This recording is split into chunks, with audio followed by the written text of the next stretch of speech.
What's up, guys? It's your boy of Daggers and Darkness, or Declan, whatever the fuck you want to call me. Today we're going to look at my pistol collection for gel blasters. Now I'm going to go in my probably least favorite gel blaster to my most favorite and most used gel blaster, and I'll give you like little tips about them and stuff like that. So the first one, and probably my least favorite as of yet, is my Revolver Warrior. Now I have reviewed this and it is good, but having other blasters available to use, I would not use this. I let my friends use it. You know, it is a good blaster, shoots 15 meters, you know, uses 9mm ammo. You know, it's a good solid blaster. It's worth its money. It's like 30 bucks. You know, you can get a lot of fun out of it. You know, it is a hopper fed, you know, manual blaster. Yeah, it's just, compared to other blasters, it's not the best. But down the chain, we're going to have a look at my Hydro Dipped Glock, which uses 6mm gel balls, which is also, as you can see, a hopper fed, a small hopper, incredibly small, has about 20 rounds. That is good. That's a good sidearm for for competitive and non-competitive use. They're both the manual blasters, and they're the first two I'm going to put on that side. You can upgrade the manual Glock, and you can probably do an upgrade on the Revolver Warrior, but I haven't. So you've got your Revolver Warrior, which is your, like I said before, your 9mm, and then you've got the manual Glock, which mine's hydro dipped, which is a hopper fed again, and it is also a 6mm. So now we've got the new, I believe it's the Doug Colt M1911, which is magazine fed by 6mm ammo. So, you know, fire rate is incredibly slow.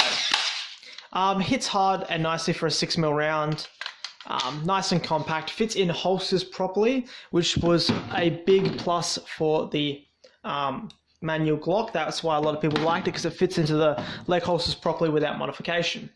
The manual Colt, or I think it's the SI Gin, or they just call it the M1911, like on the packaging. That's what it looks like. So, you know, M1911 Dog Colt. That's basically what it's called. It's not my favorite battery-operated pistol. It is internally fed, and it runs a 7.4 volt battery. So that is quite nice. It's just the motor itself isn't that amazing. A lot of people have uploaded stuff about them, you know, breaking really easy and stuff, and I own two of these and I haven't had any issues yet, and I have used them in gameplay. So, you know, it's just personal opinion. Blasters do break, people do misuse them, and etc. So that's those three: 2 6mm and a 9mm. Now, I love both these blasters. I love both the Fire Sprint and the JF10S, or the other version of the MagFed M1911. Now, first of all, I'm going to do the MagFed M1911. So, downsides to this blaster: there's no on and off button. Same with the other the original M1911. There's no on and off, which is a little bit frustrating, because, you know, you have to tap the trigger and it will fire. So this is magazine fed, uses the same magazine tactics as the Nerf Scar or the AK-74U. The top part in my video before, you would see that there was this little stupid hideous, I don't know what you call it, sight that held down the battery. That fell off when I was playing a game, because it just slides on and off. So that's probably a really, really big downside to look at blasters. That just fell off, which left my battery exposed, which I've just used electrical tape to tape over. So that's fine. It still gives easy access. It doesn't look amazing, but I'll probably just use black tape, or I'll make a little bit of a better plastic, you know, cover for that. You know, it's technically watertight. Well, it's nearly watertight. I'm just going to tape it up better. So, I mean, I wouldn't use my blasters in the rain anyway, but it's fine. So this holds probably 30 rounds to 40 rounds, and especially when you prime it, so you'd fill your magazine up, press this until the gel ball pops up just there, open it up like so, like that, and then refill. So that way you've got a full magazine and primed. Yeah, 30 rounds, you know, for a 7mm, 7 to 8mm, it hits incredibly hard and is good. So if you're in close combat where, you know, you're not having to shoot long distance and you want something that's reliable, hard hitting, and can get the job done, this is perfect because you can conserve ammo. I don't have any spare magazines for this. I've just got the one, so I keep a little bottle of gel balls on me where I'd normally put a magazine, and that's just, you know, to refill that while I'm either walking to my respawn or in cover, and I've got a friend covering for me. So it's incredibly fast fire rate. So that's quite nice. And that's probably the best selling point for it. Fast fire rate, mag fed. Now last one is my fire sprint, which is more of a Beretta blaster. And this one's hopper fed. As you can see, I'll open my hopper up, which I've upgraded, by the way. And it's actually still got gel balls in there. This is a 7 to 8 millimeter gel blaster. I use 9mm ammo, 9mm blue ammo, because it actually, when it hops in fine, and it causes the air to push the gel ball out harder. So it just hits a bit harder. Hits 15 meters. Is good in open game fields. This is better in open game fields when you can spray and pray and you're not in a close combat. Like, you can use it in close combat. Like, you can. It's not hard.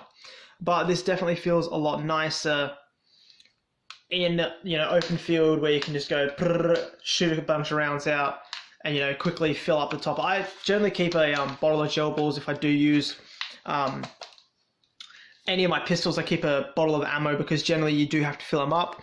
Where, you know, when I'm using my SCAR DMR version, or my SCAR DMR mod, essentially, you don't have to worry about that too much because I've got magazines for it, and I carry 3 mags plus 1 in the actual gun, so 4 mags. So I never run out. Like, we play 10-minute games, and generally I use 1 to 2 mags every 10 minutes. So, and that's not every 10 minutes because we'll take a break, you know, change stuff. I think I went through half a 1.25 litre bottle of 7mm gel balls at the last gel ball skirmish, which is not that much considering the amount of gel balls I actually own.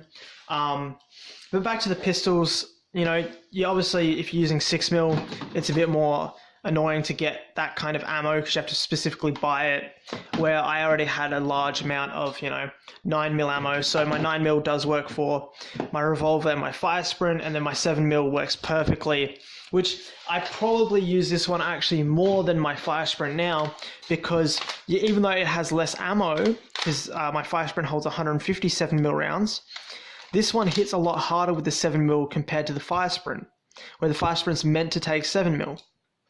But you have to really use 9mm to get the full potential out of it.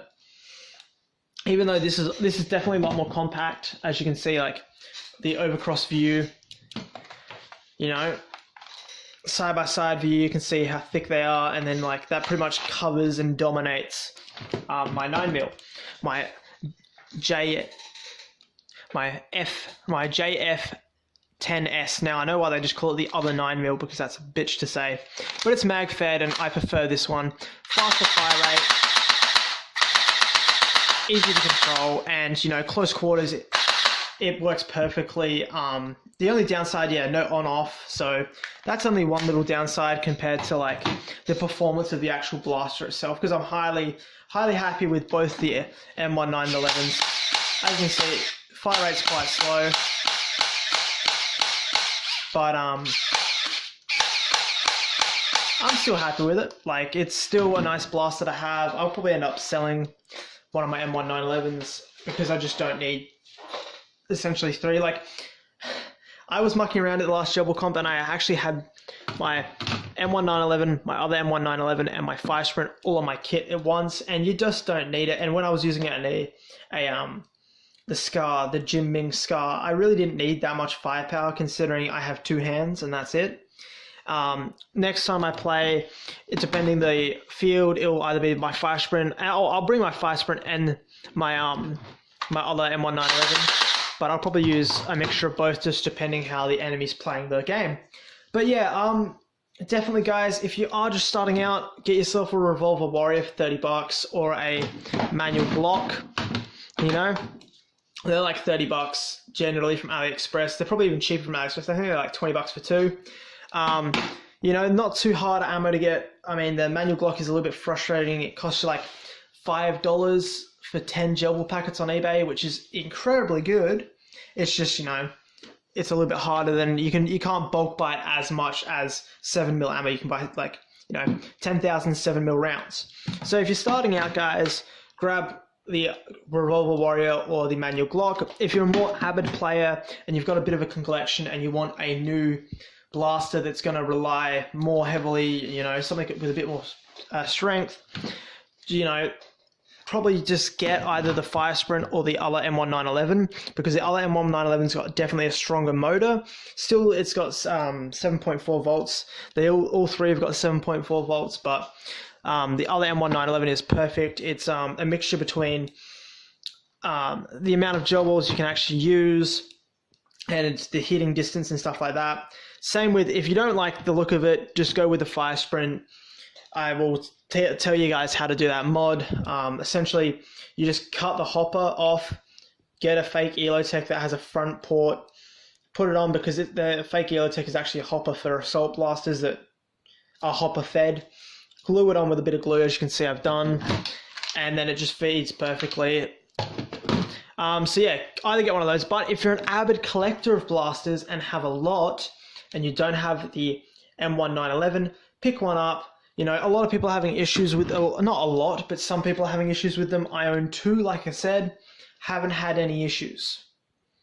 So I think it's just down to, you know, either mistreating it or they just got a bad batch. Like, that does happen. It's happened with blasters before. The MKM2s were riddled with issues, and, you know, it's just something that's just going to happen. There's nothing you can do about it. But if you're an avid collector, pick one up. If you're more into gel blasters but want a decent pistol, your other M1911 or your Fire Sprint, and if you're just starting out, get yourself a manual one. Guys, don't forget to like and subscribe. Hit me up on Instagram or YouTube if you've got any questions, and I'll catch you next time.